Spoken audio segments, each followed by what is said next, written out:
네, 설교를 알리는 시간이 딱 왔습니다.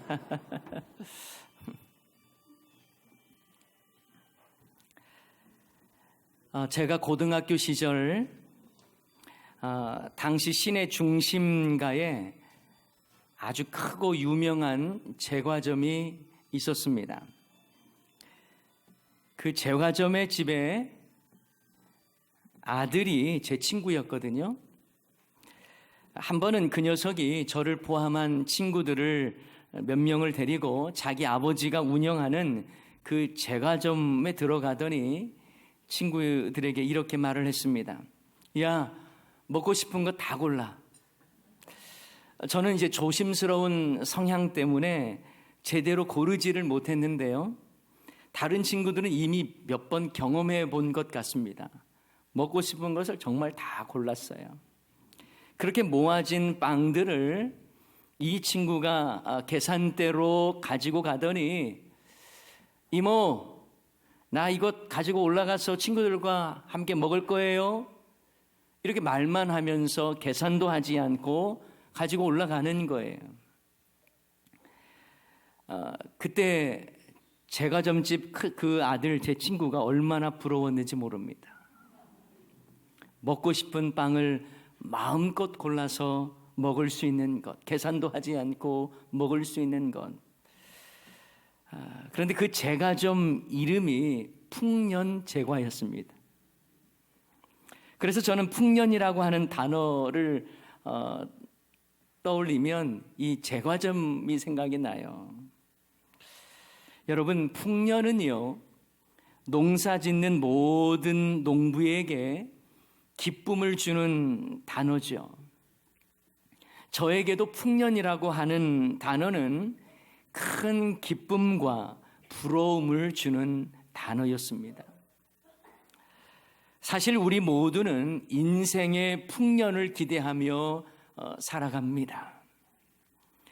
2022년을 시작하면서도 우리는 풍년의 삶을 소원하며 기도의 제목을 삼았을 것입니다. 어떤 이에게 풍년은 사업의 번창일 수 있겠고요. 또 어떤 이에게 풍년은 자녀들의 진학과 진로의 문제일 수 있습니다. 또 어떤 이에게는 풍년은 건강의 문제일 수도 있을 겁니다. 그런데 여러분도 다 경험해 보셔서 아시겠습니다만 인생에는 풍년만 있는 것이 아니라 흉년도 있다는 사실입니다. 그래서 인생의 흉년을 만났을 때에 우리가 어떻게 반응하느냐의 문제는 대단히 중요합니다. 자, 오늘 본문 말씀에도 보면 아브라함과 그의 아들 이삭 모두 인생의 흉년을 만났습니다. 아버지 아브라함이 흉년을 경험했는데요, 그 아들 이삭 역시 흉년을 경험합니다. 자, 오늘 본문 1절 말씀이에요. 아브라함 때에 첫 흉년이 들었더니 그 땅에 또 흉년이 들매 이삭이 그랄로 가서 블레셋 왕 아비멜렉에게 이르렀더니. 이처럼 인생의 흉년에는요, 예외가 없습니다. 믿음의 조상으로 불리는 아브라함에게도 흉년이 찾아왔습니다. 그리고 순종의 대명사로 보이는 이 이삭에게도 흉년이 찾아왔습니다. 왜 흉년이 임했는지는 성경에서 말씀해 주지 않기 때문에 우리는 알지 못합니다. 여러분, 인생의 흉년은요, 믿음의 사람이라고 비껴가지 않습니다. 믿음의 조상이라고 또 순종의 사람이라고 비껴가지 않습니다. 그러니 인생의 흉년 앞에서는 그 이유를 밝혀내기보다 흉년을 통해서 하나님이 나에게 무엇을 원하시는가, 이것을 깨닫는 것이 중요한 거예요. 저와 여러분에게도 흉년이 찾아옵니다. 예상치 못한 흉년을 만날 수 있습니다. 건강의 흉년이 찾아오기도 합니다. 물질의 흉년이 찾아오기도 합니다. 인간관계에서의 흉년이 찾아오기도 합니다. 자녀로 인해서 생기는 흉년도 있습니다. 무엇보다 내 신앙적인 부분에 있어서 흉년이 임할 수도 있습니다. 이때 우리는 어떻게 해야 할까요? 무엇보다 우리는 하나님의 뜻이 무엇인지를 먼저 분별할 수 있어야 합니다. 자, 그런데 아브라함은요, 흉년을 맞이했을 때에 약속의 땅을 저버리고 애굽 땅으로 내려갔습니다. 창세기 12장에 보면 하나님께서 아브라함을 부르시는 내용이 나와요. 처음에는요, 아브라함의 믿음이 대단해 보입니다. 너는 너의 고향과 친척과 아비의 집을 떠나 내가 내게 보여줄 땅으로 가라. 그러자 아브라함은요, 여호와의 말씀을 따라갔습니다. 그래서 세겜에 이르러 제단을 쌓기도 했고요, 베델 동쪽에 이르러서 제단을 쌓고 여호와의 이름을 불렀다고 성경은 말씀하고 있어요. 그런데 그 이유가 문제입니다. 흉년이 임했습니다. 기근이 임하자 아브라함은 기근을 피해 애굽으로 내려갑니다. 믿음의 사람으로 인정받았던 아브라함도 흉년을 만나자 하나님이 원하셨던 가나안 땅을 등지고 애굽 땅으로 내려간 것입니다. 창세기 12장 10절에 그 내용이 나와요. 우리 한번 읽어볼까요? 그 땅에 기근이 들었으므로 아브라함이 애굽에 거류하려고 그리로 내려갔으니 이는 그 땅에 기근이 심하였음이라. 아멘. 여러분, 기근이 들었어요. 그래서 아브라함이요, 애굽 땅에 거류하려고 그곳을 향해 나아갑니다. 원래 애굽은 나일강이라고 하는 풍부한 수원을 가지고 있기 때문에 가뭄이나 흉년에도요, 먹을 것을 생산해낼 수 있는 곳이었습니다. 그래서 가뭄이나 흉년을 만나면 사람들이 애굽을 향해 나아가기를 원했던 거예요. 자, 그런데 성경에서는요, 애굽에 대해서 말을 할 때에 세상에 풍부함이 있는 땅으로 묘사를 많이 합니다. 결국 아브라함은 하나님께서 약속하신 가나안 땅을 저버리고 기근과 흉년을 피할 수 있다고 생각되는 애굽을 향해 나아갔습니다. 그리고 그곳에서 어떤 죄를 범하냐면 아내 사라를 누이라고 속이죠. 자신의 안위를 위해서 아내를 애굽의 바로 왕에게 보냅니다. 이 일은 단순한 문제가 아닙니다. 하나님께서 아브라함에게 자손을 약속해 주셨는데 그것이 바로 사라를 통해서 주실 약속의 자손인데 이 사라가 이 바로 왕의 궁정에 들어가게 된 거예요. 그러므로 하나님께서 개입하지 않을 수가 없었던 것입니다. 하나님이 약속하신 언약이 무너질 위기가 닥치자 하나님은 직접 개입하셔서 흔들림 없이 언약을 이루어 가십니다. 참, 그런데 실망스러운 것은 아브라함조차도 눈에 보이는 세상의 애굽을 선택했고 그리고 큰 위험을 자초한 것이죠. 거짓말도 했어요. 하나님은 과거 아브라함의 실패를요, 아들인 이삭이 이어가는 것을 원치 않으셨던 것 같습니다. 그래서 하나님은 흉년이 들어서 애굽으로 내려가려고 하는 이삭을 막으세요. 대신 그랄 땅에 거주하게 하십니다. 자, 오늘 본문 2절 말씀에 보면 여호와께서 이삭에게 하시는 말씀인데 다 같이 한번 읽어볼까요? 여호와께서 이삭에게 나타나 이르시되 애굽으로 내려가지 말고 내가 내게 지시하는 땅에 거주하라. 아멘. 자, 그렇다면 왜 애굽 땅은 안 되고 그랄 땅에 거주하는 것은 허락하셨을까요? 물론 우리는 분명하게 알 수는 없습니다. 아마도 과거 아브라함이 흉년 때에 불순종해서 갔던 그곳, 그런데 그곳에서 거짓말해서 자기 아내를 누이라고 말함으로 인해서 오히려 대박 났거든요. 엄청 부자가 됐어요. 그런데 하나님은 이삭도 애굽에 내려가서 그러한 아버지의 전처를 밟지 않기를 원했던 것 같습니다. 사실 아브라함은요, 흉년을 피해 애굽에 간 것도 부족해서 아내 사라를 누이라고 속이지 않습니까? 그리고 애굽 왕은요, 사라를 아브라함의 누이인 줄 알고 궁으로 불러들여요. 그리고 그 대가로 지참금으로 아브라함에게 엄청난 소유를 줍니다. 결과적으로 아브라함은 흉년을 이유로 가나안 땅을 떠나 애굽 땅에 갔지만 또 아내를 누이라고 속임으로 결과적으로 보면 대박이 난 거예요. 엄청나게 부자가 된 것입니다. 그래서 이제 하나님은요, 이삭이 애굽에 가까이 가는 것을 원치 않으셨어요.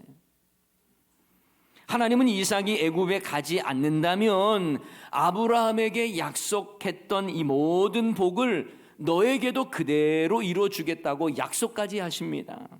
그 내용이 오늘 본문 3절 4절 말씀인데요, 이 땅에 거류하면 내가 너와 함께 있어 내게 복을 주고 내가 이 모든 땅을 너와 내 자손에게 주리라. 내가 내 아버지 아브라함에게 맹세한 것을 이루어 내 자손을 하늘의 별과 같이 번성하게 하며 이 모든 땅을 내 자손에게 주리니 내 자손으로 말미암아 천하 만민이 복을 받으리라. 이런 말씀을요, 이삭에게 해주신 거예요. 애굽에 내려가지 않는다면 내가 지시할 땅으로 거주하면 이런 복을 주겠다고 하나님은 이삭에게 말씀하셨어요. 아무리 눈에 보기에 풍요롭게 보이는, 세상적으로 화려하게 보이는 애굽이라고 해도 그것에 시선 빼앗기지 말고 하나님이 지시하는 땅에 거주하라는 말씀입니다. 여러분, 인생의 흉년을 만났을 때에 눈에 보기 좋은 것만 추구하지 마세요. 눈에 보이는 풍성한 애굽을 따르지 마십시오. 우리는요, 애굽 따라가야 할 인생이 아니라 하나님 말씀 따라가야 할 인생입니다. 이것이 인생의 흉년에서도요, 승리할 수 있는 비결이에요. 세상에 있는 육신의 정욕, 안목의 정욕, 이생의 자랑, 여기에 마음 빼앗기지 말고 주님이 머물라고 하는 곳에 머무르라는 것입니다.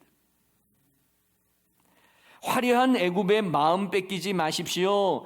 죄짓고 대박난 애굽의 길이 아니라 오직 주의 말씀 따라가겠다고, 주님 인도하신 대로 내가 순종하며 나가겠다고 그 길 가는 저와 여러분 되시기를 소원합니다.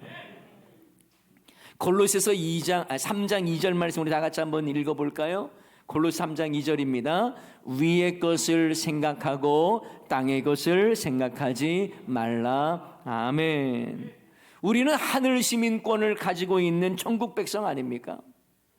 그러므로 우리에는요, 늘 위의 것을 생각하고 위의 것을 바라보면서 사는 자들이어야 합니다. 땅의 것에 온통 마음을 빼앗겨서 세상적인 방법으로 살고 또 애굽에 거주하는 삶을 살려고 해서는 안 되는 거예요. 여러분, 구약 성경 중에 룻기가 있습니다. 룻기의 시작은요, 엘리멜렉이라고 하는 사람으로부터 시작이 되는데요, 이 사람이 흉년이 들자 자신이 살던 유다 베들레헴을 떠나서 아내 나오미와 두 아들을 데리고 모압 지방으로 가서 사는 것부터 시작을 합니다. 흉년을 만났다고 약속의 땅을 저버리고 이방 땅 모압으로 간 거예요. 자, 그 내용이 룻기 1장 1절 2절 말씀에 나오는데요, 제가 한번 읽어드릴게요. 사사들이 치리하던 때에 그 땅에 뭐가 들었어요? 흉년이 드니라. 유다 베들레헴의 한 사람이 그 아내와 두 아들을 데리고 모압 지방에 가서 거류하였는데 그 사람의 이름이 뭐예요? 엘리멜렉이요, 그 아내의 이름은 나오미요, 그의 두 아들의 이름은 말론과 기럝이니 유다 베들레헴 에브라 사람들이더라. 그들이 모압 지방에 들어가서 거기 살더니. 여러분, 엘리멜렉이라고 하는 사람의 이름의 뜻이 뭔 줄 압니까? 하나님이 왕이시다라고 하는 아주 멋진 이름이에요. 그런데 그가 흉년을 만났다고 하나님의 통치권을 인정하지 않는 이방의 모압 땅으로 간 거예요. 환경이 힘들어졌다고 베들레헴을 버리고 모압 땅으로 간 것입니다. 베들레헴에 흉년이 임했을 때에 하나님께 매달려 보고 하나님의 은혜를 구하고 하나님을 더욱 의지하기는커녕 그저 눈에 보기에 좋은 대로, 그곳에는 먹을 것이 있다더라 이런 소식을 들었겠죠. 그곳을 향해 모압 땅으로 가서 산 것입니다. 사랑하는 여러분, 인생의 흉년을 만났을 때에 눈에 보기에 좋은 곳을 선택할 것이 아니라 눈을 들어 하나님을 바라보시기를 바랍니다. 이것이 바로 인생의 흉년에서 살아남는 비결이에요. 승리하는 비결입니다. 성경에도 눈에 보기에 좋은 대로 선택해서 실패한 사람들이 정말 많이 나옵니다. 대표적으로 아담과 하와가 그렇죠. 선악과를 보았을 때에 보암직도 하고 먹음직도 하고 지혜롭게 할 만큼 탐스럽게 보였습니다. 하나님이 금하신 명령을 어김으로 인해서 에덴 동산에서 쫓겨났잖아요. 아브라함의 조카 롯도 보십시오. 아브라함과 헤어질 때에 지역 선택권을 먼저 받았는데 롯은 눈에 보기에 좋은 곳, 애굽 땅과 같은 이 소돔 땅을 선택을 했습니다. 그 내용이 창세기 13장 10절에 나와 있는데요. 제가 한번 읽어드릴게요. 이에 롯이 눈을 들어 요단 지역을 바라본즉 소알까지 온 땅에 물이 넉넉하니 여호와께서 소돔과 고모라를 멸하시기 전이었으므로 뭐와 같대요? 여호와의 동산 같고 애굽 땅과 같았더라. 이렇게 말씀하고 있어요.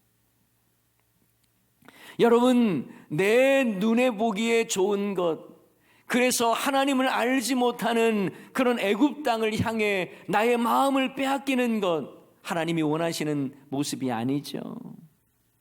여러분, 인생의 흉년을 만났을 때에 내 눈을 의지하지 마시고 주의 말씀을 의지하시기 바랍니다. 이것이 인생의 흉년을 만났을 때에 너무나 중요한 승리의 비결인 거예요. 또한 우리가 인생의 흉년을 만났을 때 두렵겠죠? 근심될 겁니다. 그러나 거짓과 타협의 방법을 사용해서는 안 된다는 거예요. 하나님의 방법을 사용해야 한다는 겁니다.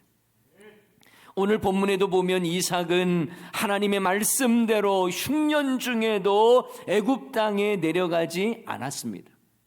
잘한 거예요. 여기까지는 잘했어요. 하지만 그곳에 머무는 동안에 이삭은 하나님의 방법을 사용하지 않았습니다. 그저 아버지가 썼던 방법, 거짓을 이 아들도 그대로 쓰는 거예요. 과거 아버지 아브라함이 썼던 방법, 이삭도요 그대로 사용하는데 자기 아내 리브가를 누이라고 또 속입니다. 어찌 이런 것은 꼭 아버지를 그대로 닮았는지 몰라요. 아브라함의 죄의 판박이가 그대로 이삭에게도 드러난 것입니다. 사실 아브라함도 아내 사라를 누이라고 속였던 것이 2번이나 성경에 나오지 않습니까? 창세기 12장에 보면 애굽에서 아내를 누이라고 했어요. 그리고 창세기 20장에 보면 그랄 왕 아비멜렉 앞에서 또 사라를 누이라고 말을 합니다.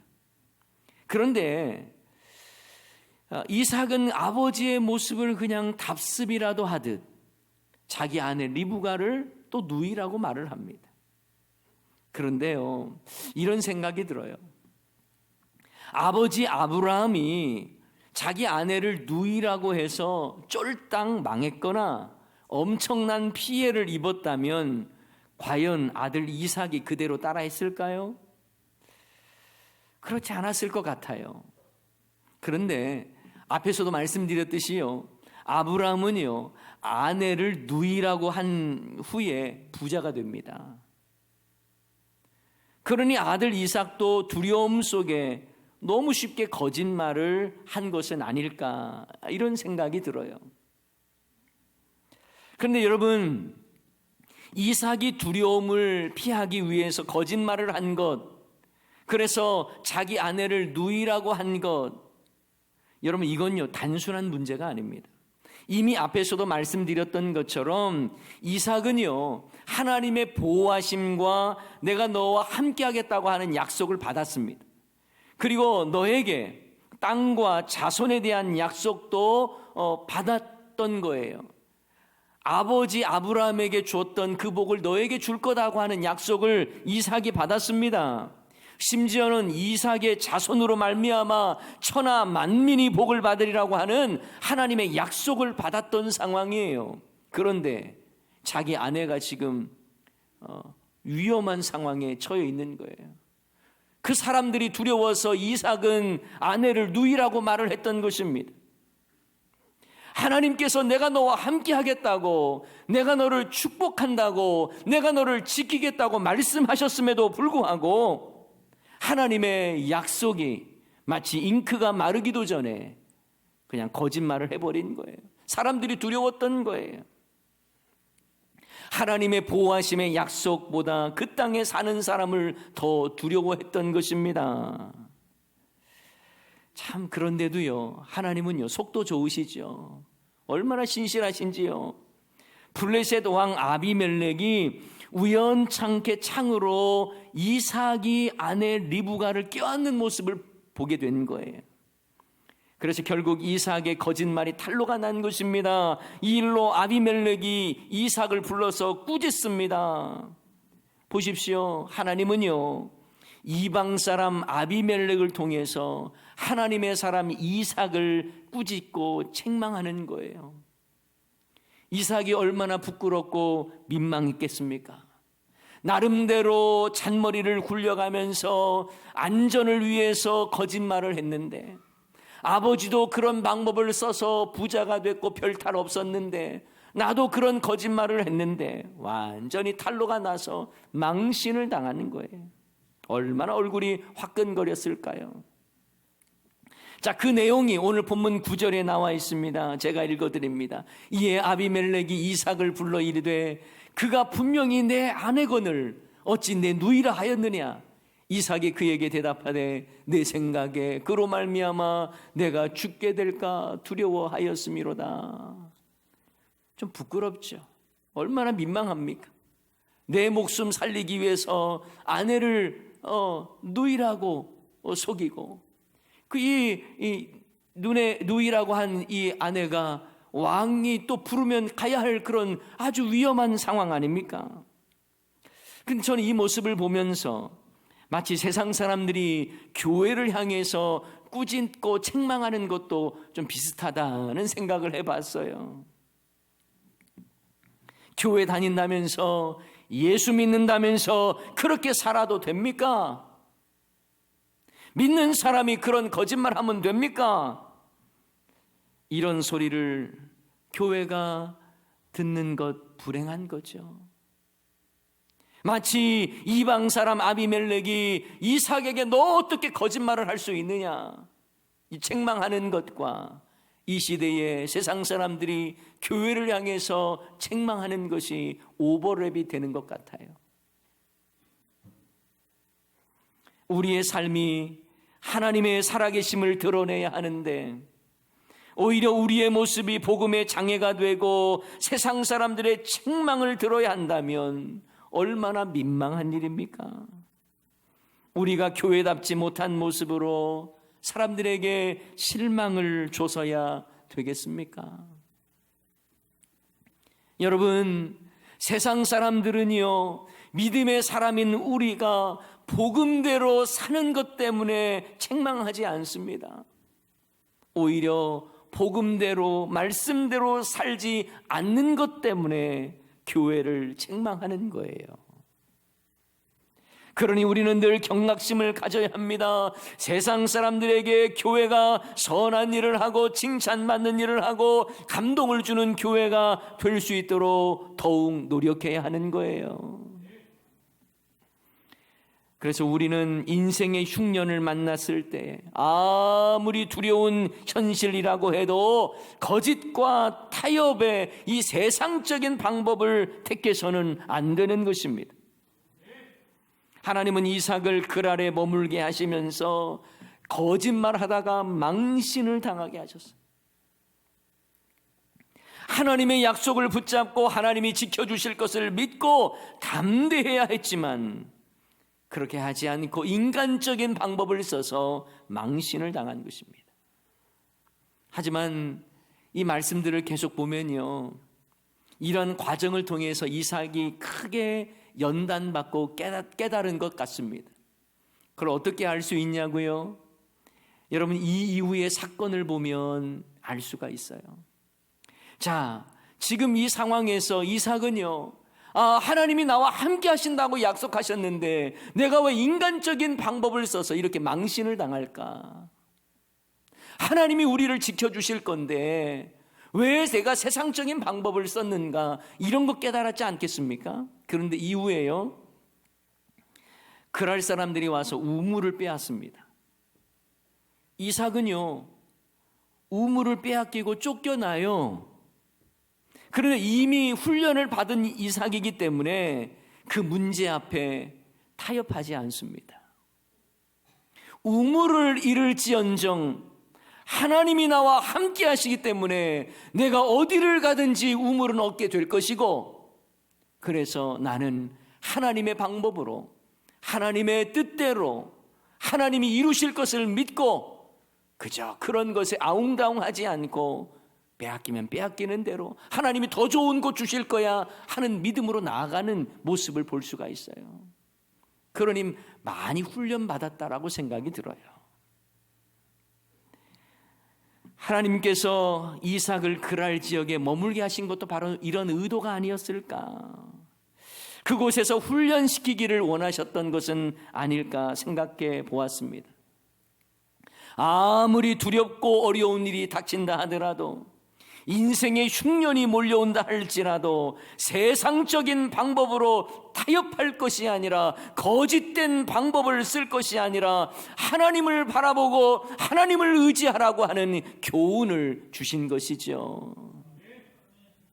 사람들은요, 대체로 인생의 흉년을 만나면 세상의 원리로 살려고 합니다.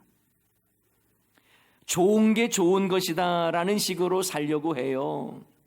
하지만 여러분, 우리는 하나님의 백성이잖아요. 그러므로 주님의 말씀이 저와 여러분의 삶의 기준이 되어야 하는 것입니다. 믿음의 사람은 환경이 삶의 기준이 아니라 하나님과 하나님의 말씀이 우리의 삶의 기준이 되는 것입니다. 사랑하는 여러분, 인생의 흉년을 만나셨습니까? 하지만 눈에 보기에 좋은 애굽을 선택하지는 마십시오.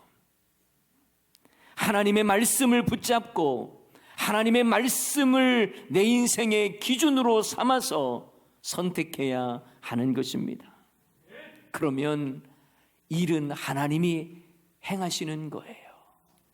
세상적인 방법으로, 또 아웅다웅하는 방법으로, 잔머리 굴리는 방법으로 이 문제를 해결할 것이 하나님의 뜻이 아니라, 하나님은 하나님의 방법대로 우리가 순종하고 나아가고 주의 말씀 의지하고 나아가면 그 모든 것은 하나님이 책임져 주실 줄을 믿습니다. 하나님이 약속하셨잖아요. 내가 너와 함께 하겠다고, 너를 통해서 놀라운 복을 주시겠다고, 너가 복의 통로가 될 것이라고 약속해 주셨어요. 그러므로 문제를 해결하는 과정도 거짓말이나 편법이나 세상적인 방법이 아니라 하나님이 원하시는 방법으로 감당해야 하는 것입니다. 바라기는 인생의 흉년 앞에서 낙심하거나 절망하지 마십시오. 흉년을 통해서 하나님은 나를 다듬어 가시고 새롭게 하실 것입니다. 눈을 들어 애굽 바라보지 마시고 눈을 들어 하나님을 바라보며 나아가시기 바랍니다. 그래서 인생의 흉년이 와도 주의 말씀 붙잡고 넉넉히 이겨내는 저와 여러분이 다 되시기를 주님의 이름으로 축원합니다. 오늘 말씀 기억하면서 우리 함께 찬양하기를 원하는데요, 그럼에도 불구하고 라는 찬양입니다. 우리가 힘들고 어렵고 인생의 흉년이 와도 주님께서 우리를 붙잡고 함께 하십니다. 우리 함께 찬양하십시다.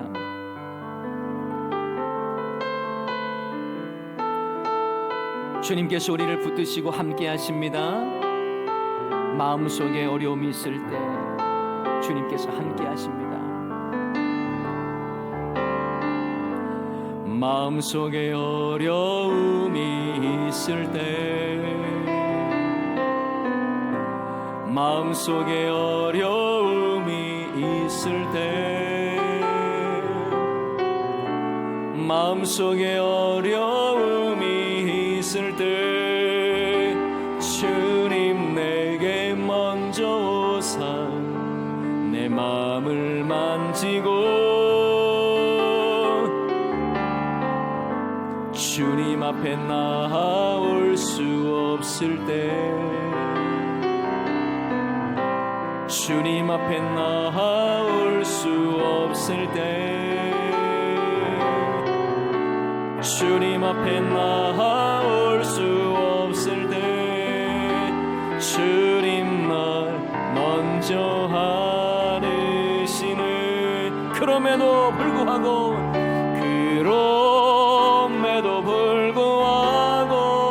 날 사랑하시는 내 하나님의 사랑은 나의 모든 걸 덮고, 그럼에도 불구하고 날 안아주시는 내 하나님을 부를 때 아버지라 그럼에도 불구하고, 그럼에도 불구하고 날 사랑하시는 내 하나님의 사랑은 나의 모든 걸 덮고, 그럼에도 불구하고 날 안아주시는 내 하나님을 부를 때 아버지라 부르죠. 우리 다시 한번 찬양할까요?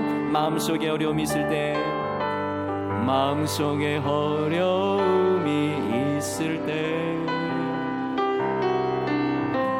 마음속에 어려움이 있을 때,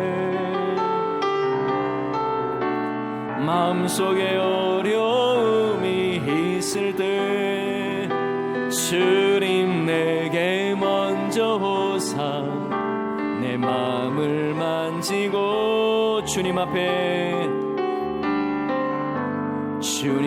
나아올 수 없을 때, 주님 앞에 나아올 수 없을 때, 주님 앞에 나아올 수 없을 때 주님 날 먼저 안으심을, 그럼에도 불구하고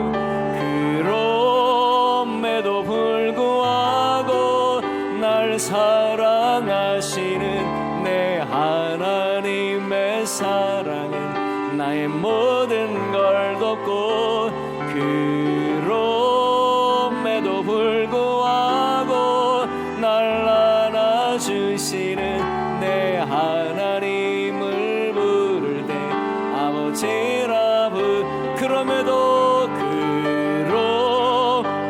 불구하고 날 사랑하시는 내 하나님의 사랑은 나의 모든 걸 덮고